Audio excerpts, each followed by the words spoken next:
what is it about the nature of hypnotism that is really about that on one level? And it's so obvious here. And yeah, the next one. And the learn hypnotism, you know, and it's clearly always the male establishing his power over the female, and for the female, the bliss of surrender to that power. Yeah, go to the next one. And here, you know, this is a really great ad. Say the secret words, snap your fingers, and she'll be hypnotized. She will be willing to do anything you tell her to do. Well, maybe I'll have her do some math. I mean, you know, no. We know what it is all about. She will be under your control at any wish you have, no matter she would not normally do it, she will do it. But the thing that also interests me about this ad is you see down below Oriental hypnotism. That's selling a book on the Hindu methods of hypnotism. And that, of course, you know, is what's intriguing to me. What is this relationship between India, indeed, and hypnotism? Yeah, go to the next one. And you see, it's always the Western man, not the Western man, the Asian man, the Indian man, I think that's very important. The Hindu man having power over the passive woman, and the Western woman. And of course, that was the appeal of Faria in Paris. That was, you know, his mystique is that, and the Western man looking on as a voyeur to learn these methods of, indeed, of seduction. There you go, the next one. Very often, early books on Hindus will play up this Hindu connection. I noticed that the Wikipedia in Hindi claims that it was an ancient cultivated art in India, and that it was Rahasya or Gupta, kept secret. And Esdale, in his book, Sume Lucide, he asserts that. It's an ancient Indian art, but because it was so dangerous and so powerful and so easy to seduce people, it was kept secret. It was passed on from Mantravadi to Mantravadi, you know, from or Indrajalan to Indrajalan, or Vashikarana to Vashikarana, passed on, but highly cultivated and developed. Yeah, go. And if you look at the statue in the square here closely, you know, you can feel, I think, the erotic dimensions of it. The surrender of the girl and the mastery on the part of the man. Yeah, go to the next one. What really interests me, this is a character named James Esdale. And what I'm really interested in is the juxtaposition of Abbe Faria and James Esdale. Because with Abbe Faria, at the beginning of the 19th century, you've got what they call an Oriental Ramine in Paris with beautiful young girls hypnotizing them into trance, and they can do all kinds of things, speak languages they don't know under trance, and so on and so forth. Just a little later, you've got this character in India, James Esdale, a Scottish physician working for the East India Company, stationed in Calcutta. He hears about mesmerism and wants to experiment with it. And filaria and elephantiasis are rife at the time he's presented, lots of cases of scrotal tumors. And all of his subjects are taken from the Calcutta jail. I mean, nobody's volunteering, you know. And he mesmerizes them and then does violent, powerful operations on them in mesmeric trance. And like, again, a show, people would come, would be invited to watch him cut people, do amputations, all kinds of things under hypnosis. He would have made a major contribution, but a year later they invented ether and chloroform, and if you had your choice, I'm going to operate on you, do you want to be out or do you want me to do this? You know, I'll take the drugs personally. But, so it kind of undermines his efforts. But this juxtaposition to me is so fascinating, that we have in the one a metaphor for Orientalism, for romantic colonial fantasies about the mystic East, légende. And with Esdale, we have such a beautiful metaphor or analogy for colonialism. You've got a problem, you're sick.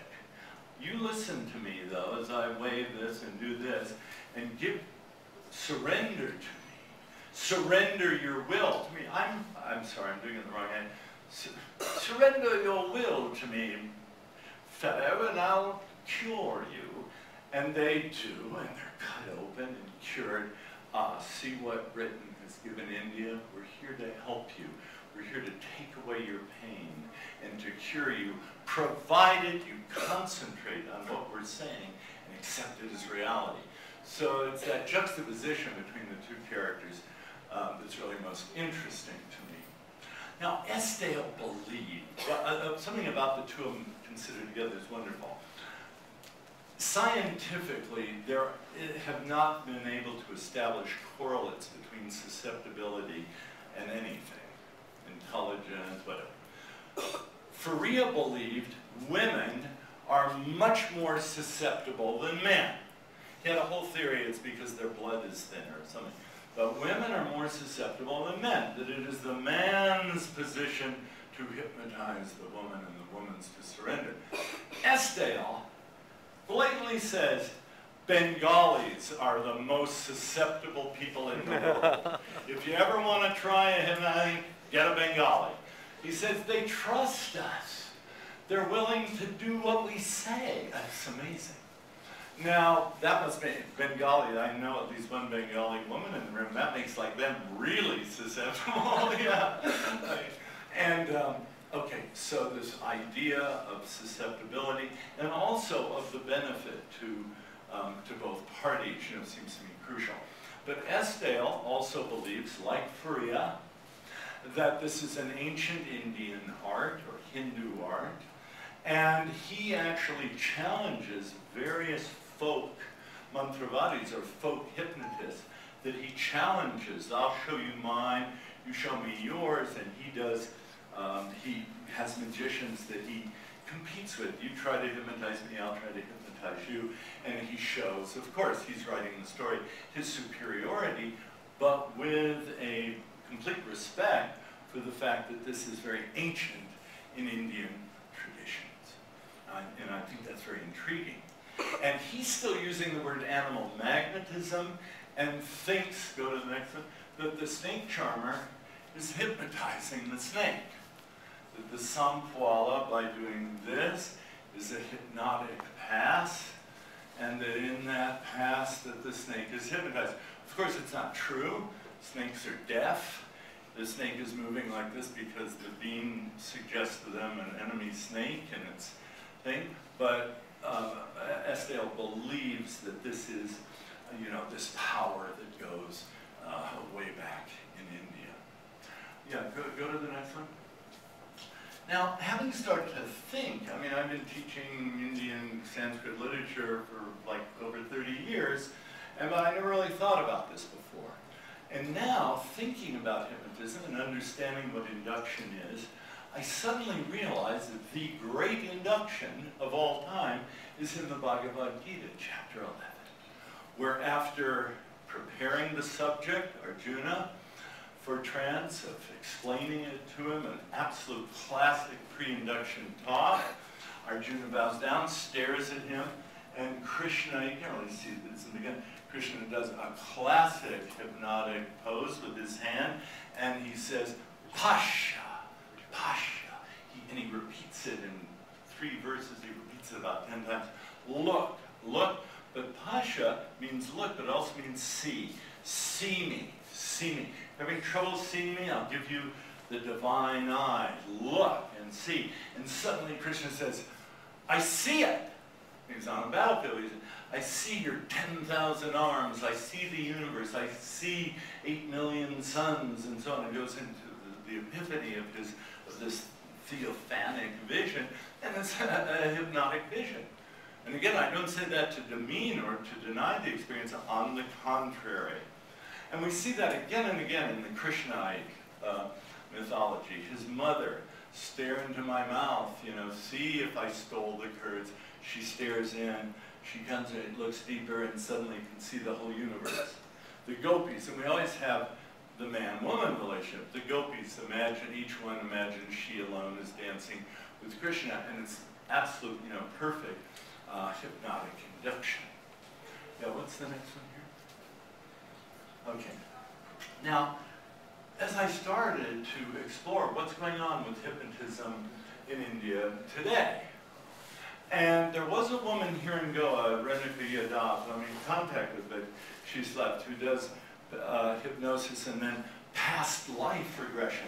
Well, of course, you can't do past life regression unless you believe in your past lives, but was doing that here. So very often in hypnotherapy, regression to childhood to find out what was wrong. Past life regression, I go to the hypnotist, I really got a sore neck, I'm hypnotized, I go back, I find out I was hanged for being a criminal all my life.